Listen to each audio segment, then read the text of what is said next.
Hi guys, this is Liam from Breaking Records Fitness, and it's Fitness Vlog Fridays! So, at the moment, Breaking Records Fitness has been rebranded from Odell's Health and Fitness, and now that's been completed for the last few months, I just want to say welcome back, guys. In my video today, it's one of the top 6 I've picked from my Fitness Vlog Fridays, and it's all from Series 1 and 2.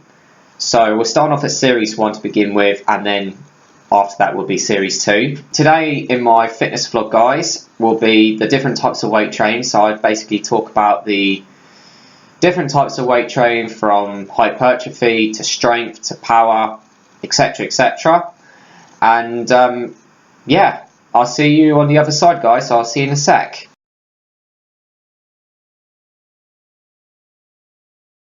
So what are the different types of weight training then? So I'm going to be covering at least about 4 different types of weight training. I'm going to show you what they actually are and the advantages and disadvantages of each of the weight training that I will show you. So here it is. Bodybuilders train in a specific manner to achieve specific goals, making their muscles bigger.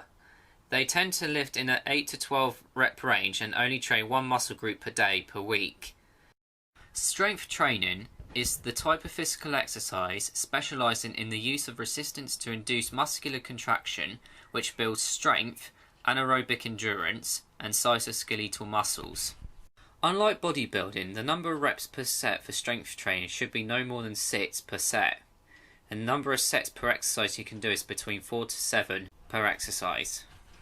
Powerlifting is the best type of training for maximal strength, what many people would consider brute strength. A powerlifter's goal isn't appearance, it's strength. Powerlifters focus on lifting an extremely heavy amount of weight only for a few repetitions. Circuit training is when you do a number of exercises in quick succession, usually lifting a light amount of weight for a higher number of repetitions. For example, doing 20 bench presses, 20 squats and shoulder presses with little or no rest in between. This type of training is ideal for burning fat, increasing endurance and making some gains in strength. So the first one I'm going to cover is hypertrophy, or probably much known as bodybuilding. So the advantages of it is that you can work on different specific muscles on each day. So whether you're training on legs for one day, your chest another day, back another day, your shoulders another day, and biceps or triceps or whatever. I mean, that way it gives you plenty of rest from obviously different muscle groups like each week, and you're not really working on muscles all the time. You'd get to do it one each day. And with this program as well, you can also do this from a 6 to 12 week program, or if you're more of a serious bodybuilder, then you can do this more than 12 weeks. So the disadvantages then for hypertrophy or bodybuilding: if you can't fit the time of day for doing your workout because you're working say 5 days a week and you don't have time to do a workout literally afterwards, then there's no point if you're doing it. I mean, it requires so much dedication if you are going down the route of a bodybuilder. And another disadvantage as well is that if you're planning to obviously get your muscles bigger, right, it doesn't necessarily mean that it will get you stronger. It would only get you big, but it won't get you as strong as, say, a power athlete or a track and field sports. Okay, another topic I covered is obviously strength training. So the advantages of that is that you increase your fast twitch muscle fibres, whether it be from your sport specifically in track and field, football, rugby, team sports, individual sports, anything. Another advantage as well is that you get to improve your overall health as well. For example, whether it be bone density, muscles, tendons, ligaments, just everything really. That's basically what it covers. The disadvantage for strength training is that avoid overtraining at all costs. Okay, if you're literally increasing or putting too much effort in for your volume, frequency and your intensity for strength training, then what will happen is that it will actually increase the risk of your injury. Okay, if you're doing too much strength training for your maximum load and you're exceeding that, then you're literally not going to get yourself anywhere to improve your goals and targets for your strength training.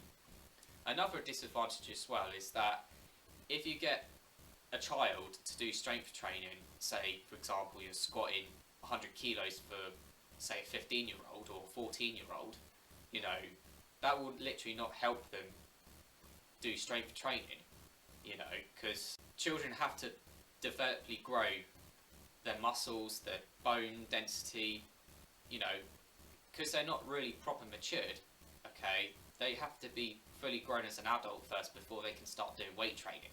So my advice is that it's not suitable for weight training. However, you can actually do strength training differently rather than doing maximum strength, proper strength training. So the third topic I covered in this video is power training. So the advantages of that is it's good for power sports, so whether it be track and field, throwing, jumping, like it can also involve team sports as well for like football and rugby. It's also suitable for powerlifting as well. The second advantage as well is that if you're into track and field, whether you're competing during the season, you know, this is obviously suitable for doing that, for power training. So if you're coming away from strength training and transition through to power training, then obviously power training would be suitable for you.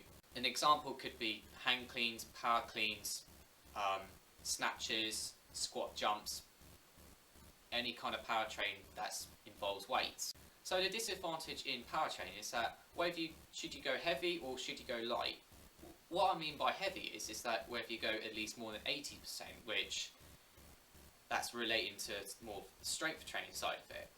But if you're going sort of more between 50 to 30%, then that's obviously the lightest weights you have to do for power training. So it has to be proper quick.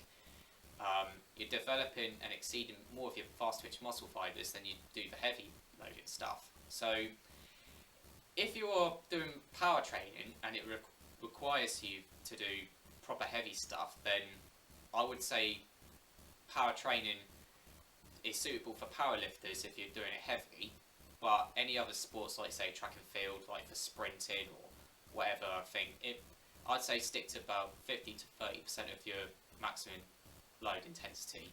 Another disadvantage as well is that technique always comes first, okay?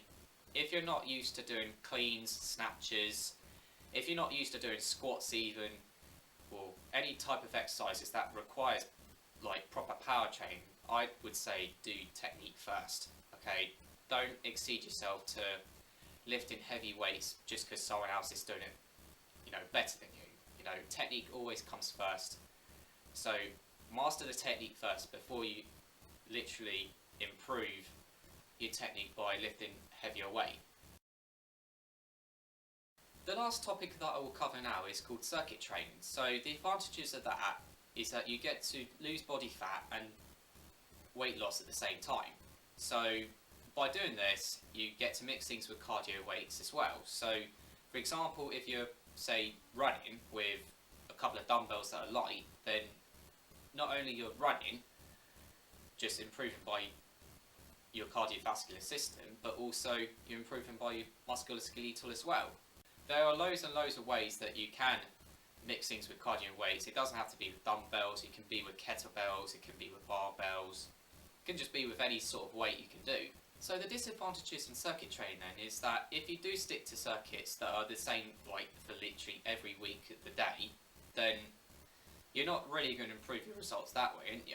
So my advice is literally that mix and match things up with circuits like every week. So whether you're doing a circuit that's going round and round or a circuit that's just going up and down, then that's completely different. Whereas if you had circuits that just goes round and round, like literally same thing every week, the same exercises and all that, then you're not really going to improve yourself, aren't you? And finally as well, always stick to light weights, okay? Never ever do circuits with heavy weights, because you're never going to pretty much do 20 repetitions, say at 80 kilos for deadlift, aren't you? Because that's more strength training. So if you're going to do, say, a deadlift that will involve circuit, I'd say maximum about 40, but individual wise it's up to you. So you can literally do whatever weights you want. If you want to push yourself, fair enough, but you know, if you want to push yourself like the 300 workout, then be my guest. Right, that's all we have time for, folks, in today's Fitness Vlog Friday. So I hope you enjoyed this episode from one of me top 6. So if you'd like to obviously keep up to date with us, you can subscribe to our YouTube channel, which is below. You can also follow me on my Facebook page, which is Breaking Records Fitness. You can follow me on Twitter as well, which is at LiamO'Dale100M. Or you can visit on my website, which is www.breakingrecordsfitness.co.uk. And that's it for today. So I just want to say thanks for watching and good night.